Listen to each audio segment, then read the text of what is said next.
नमस्कार दोस्तों। आप सुन रहे हैं कहानी गोल्ड, साहित्य के खजाने से कुछ अनमोल कहानियां।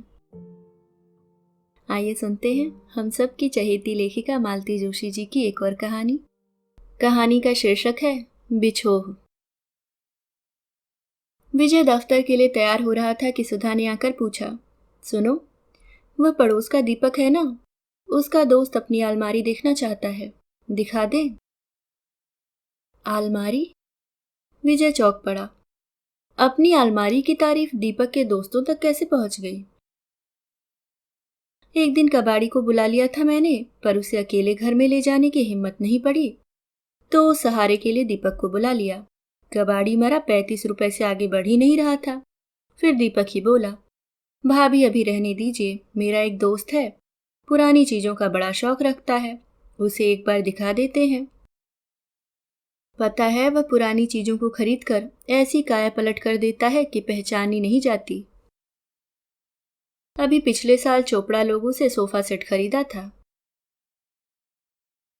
दिखा दो भाई, मेरे पास तो अब टाइम नहीं है, विजय ने बेजारी से कहा। घड़ी का कांटा सचमुच 10:15 के करीब पहुंच गया था। स्कूटर पर बैठकर दफ्तर की ओर जाते हुए विजय सुधा की बातें ही मन में दोहरा रहा था। उसकी समझ में नहीं आ रहा था कि आखिर कुछ लोगों को पुराना कबाड़ खरीदने का शौक क्यों होता है, जबकि बाजार में एक से एक चीजें उपलब्ध हैं। सुधा बता रही थी कि दीपक को अपनी अलमारी बड़ी आर्टिस्टिक लगी। विजय को इसी बात पर बड़ी हंसी आ रही थी। भाई, आर्टिस्टिक उसमें क्या है, पुराने जमाने का भारी भरकम ढांचा है बस। इस छोटे से घर में तो एकदम असंगत लगता है। हाँ, उसके दोनों पल्ले जरूर नक्काशीदार हैं, पर विजय ने उन्हें कभी प्रशंसा की दृष्टि से नहीं देखा। वे बेलबूटे एक तरह से सिरदर्द ही थे। इतनी गर्द भर जाती थी उनमें। साल में 2-4 बार तीज त्योहार पर वह खूब तेल पानी लगाकर उन्हें चमकाने का प्रयास करता था, पर 4-6 दिन बाद वह फिर वैसे के वैसे हो जाते थे। उस अलमारी से निजात पाने की बात कब से उसके मन में है, पर सुधा ने तो इस दिशा में बकायदा अभियान शुरू कर दिया है। इस बात की उसे जानकारी ही नहीं थी। सुधा की उतावली स्वाभाविक भी थी। इस महीने उसकी बीसी खुली थी। एक डाइनिंग टेबल लेने का वह कब से सपना देख रही है, पर घर में जगह कहाँ है। इतनी सी तो रसोई है और बीच वाला कमरा आधा इस अलमारी ने घेर रखा है। फाइलों से उलझते हुए भी विजय नई डाइनिंग टेबल के बारे में ही सोच रहा था। विजय की इच्छा थी 4 का ले लें, पर सुधा का कहना है चीज रोज रोज तो नहीं बनती, एक बार हिम्मत करके बड़ा सा ही ले डालो, हम क्या जिंदगी भर इसी घर में बने रहेंगे। गहराई से सोचने पर सुधा की बात ठीक ही मालूम होती थी। वैसे भी औरतें इन मामलों में ज्यादा प्रैक्टिकल होती हैं। वैसे अम्मा अगर होती तो किसी की मजाल नहीं थी कि अलमारी को बेच दे। एक अजीब सा मोह था अम्मा को इस अलमारी से।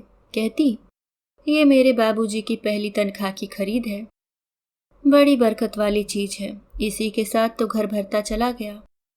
और फिर बड़े मनोयोग से उस पहली तारीख का किस्सा सुनाने लगती, जब शाम को बाबूजी 4 कूलियों के सिर पर यह अलमारी लदवा कर लौटे थे। अम्मा दिन भर बैठे बैठे पता नहीं कैसे सपने बुनती रही थी। शाम को जब सुना कि आधी तनख्वाह उसमें स्वाहा हो गई है, तो एकदम बरस पड़ी। बाबूजी फिर देर तक उन्हें मनाते रहे थे, समझाते रहे थे। बोले, शकुन की माँ, इस बार माफ कर दो, तुम देखना, साल भर में तुम्हारी अलमारी गहने कपड़ों से भर दूंगा। हाय राम, सुधा कहती, क्या शकुन जीजी उस समय थी? बाबूजी की पहली तनख्वाह पर? थी क्यों नहीं, कम्मो भी थी, बहू छोटे में शादी होवे थी तब, अब की तरह थोड़े ही है कि। पता नहीं कितनी बार विजय इस प्रसंग को सुन चुका है। हर बार अम्मा का स्वर रसिल हो उठता था, चेहरा एक आभा से दमकने लगता था। पति के प्रति गर्व की कोई सीमा नहीं थी उनमें। बाबूजी ने सचमुच अपना वचन पूरा किया था। देखते देखते अम्मा का घर भर दिया था उन्होंने। कितना सामान था अम्मा की गृहस्थी में। बिस्तर इतने थे कि 10-15 आदमी आ जाएं तो भी कोई परेशानी नहीं होती थी। घर में इतने बर्तन थे कि 100 आदमियों का खाना आसानी से बन सकता था। पास पड़ोस में जब तक मांगे से जाते ही रहते थे। परात तो इतनी बड़ी थी कि 2 बच्चे आसानी से बैठकर नहा लें। गुसलखाने में तांबे की बड़ी सी गंगा जली थी। पूरी 3 बाल्टी पानी आता था। गांव वाला उनका घर पुराना सही पर काफी बड़ा था। वहां इतने सामान का अता पता भी नहीं चलता था। पर शहर के 3 कमरों के फ्लैट में तो उनकी उपयोगिता शून्य रह गई थी। कुछ तो वह गांव में ही छोड़कर आ गए थे। कुछ चीजें सुधा सोच समझ कर ले आई थी। उन्हें उसने अपनी दृष्टि से भुना लिया। अम्मा के बड़े बड़े बर्तन बाजार में चले गए और सुधा की रसोई स्टील के बर्तनों से जगमगाने लगी। अम्मा की शादी का असली जरी का लहंगा 250 में बिका और सुधा के घर में प्रेशर कुकर आ गया। अम्मा की मटर माला सुनार की भट्ठी में गल गई और सुधा का पूरा सेट बन गया। चांदी के बड़े बड़े थाल सराफे में चले गए और विजय के पास स्कूटर आ गया। अम्मा चुपचाप सब देखती और सांस छोड़कर कहती, तिनका तिनका जोड़कर गृहस्थी जुटाई थी रे। तुम ही लोगों के लिए खून पसीना एक किया था, तुम ही ने सब बर्बाद कर दिया। वे लोग कभी नए जमाने की दुहाई देकर या छोटे घर का सबल कारण बताकर उन्हें मना लेते, पर अलमारी ना, उन्होंने किसी को छूने भी न दी। दोपहर को सुधा का फोन आया। वह 140 रुपए दे रहा है, दे दें? बिल्कुल, एकदम दे डालो। विजय ने छूटते ही हामी भर दी। उसे लग रहा था दीपक का दोस्त कलाकार हो न हो, खपती जरूर है। 140 रुपए तो उसकी खरीद भी नहीं है। इतनी बड़ी रकम तो एक मुश्त बाबूजी खर्च भी न कर पाते। बेचारों का वेतन था ही कितना। जितने पर वे रिटायर हुए उतने पर तो विजय ने शुरू किया है, पर उतनी सी कमाई में बाबूजी कितना कुछ कर गए। आज उसके पास जो है उन्हीं की बदौलत है। उसकी अपनी तनख्वाह तो खाने कपड़े पर ही खर्च हो जाती है। बाबूजी के जमाने में इस अलमारी की भी अजीब शान थी। अम्मा उसे हमेशा चमका कर रखती। उसमें रखी हर चीज भी करीने से लगी होती। सबसे निचले वाले हिस्से में धोबी की धुली चौले रहती। मेहमानों के आने पर ही उन्हें काम में लिया जाता। उससे ऊपर वाले तल्ले में चीनी के कप प्लेटें, चम्मच, कांच के ग्लास तथा फूलदार ट्रे रहती। ये चीजें भी खास खास मेहमानों के लिए ही निकाली जाती थी। इससे ऊपर वाला खाना विजय को बहुत प्यारा था। इसमें अम्मा की तीज त्योहार या शादी ब्याह पर पहनी जाने वाली साड़ियां रखी रहती थी। विजय अक्सर इन साड़ियों में सिर डालकर सूंघता रहता। उन दिनों ड्राई क्लीनिंग का चलन तो था नहीं। अम्मा की उन साड़ियों में उनके देह की परिचित गंध इत्र की खुशबू के साथ एकाकार हो जाती थी। सबसे ऊपर की मंजिल बाबूजी की थी। इसमें पुस्तकें रखी रहती। सुख सागर, चंद्रकांता संतति, जीपी श्रीवास्तव और प्रेमचंद के कुछ उपन्यास। पर बच्चों को इन पुस्तकों से दूर ही रखा जाता था और इसलिए उन्हें चोरी से पढ़ने के लिए भाई बहनों में होड़ लगी रहती।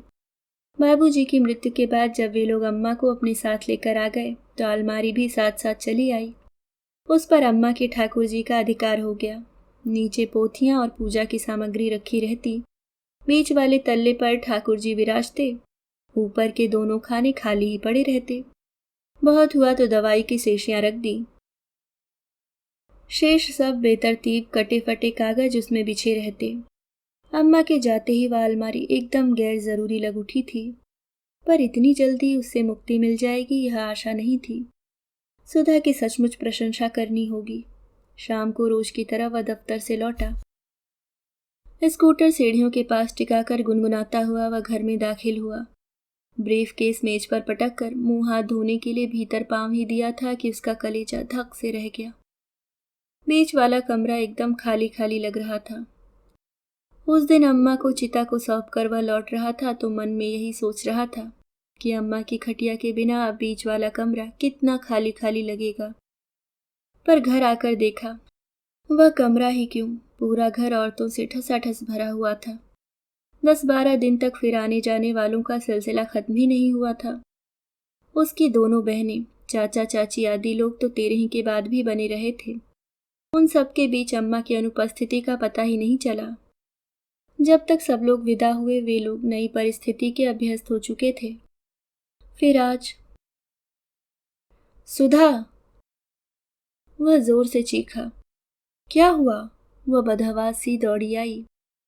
अलमारी कहाँ है? बरामदे में रखी तो है। वे लोग ठेला लाने गए हैं। आते समय देखी नहीं क्या? हाय राम, जरा सी बात के लिए इस कदर की चीख पुकार मचा दी। मेरे तो हाथ पांव फूल गए। सुधा बुदबुदाती हुई रसोई में लौट गई। वह कुछ देर जड़ बना कमरे में खड़ा रहा, फिर तेजी से पलटकर बरामदे में आया। वहां एक कोने में वह अलमारी खड़ी थी, असहाय सी, अनादृत सी। उसके दोनों पल्ले खुले हुए थे और हवा में धीरे धीरे कांप रहे थे। उसे लगा जैसे अम्मा ही उसे अपने अंक में भर लेने को व्याकुल हैं। वह झिझकता सा पास आ खड़ा हुआ। फिर उसने बेतरतीब फैले हुए कटे फटे अखबारी कागजों पर अपना सिर रख दिया। स्मृतियों में बसी अम्मा की साड़ियों की परिचित गंध धीरे धीरे उसके नथनों में भरने लगी और वह फफक कर रो पड़ा। आप सुन रहे थे मालती जोशी जी की लिखी कहानी बिछोह। मिलती हूँ किसी और नई कहानी के साथ। तब तक के लिए मुस्कुराते रहिए। धन्यवाद।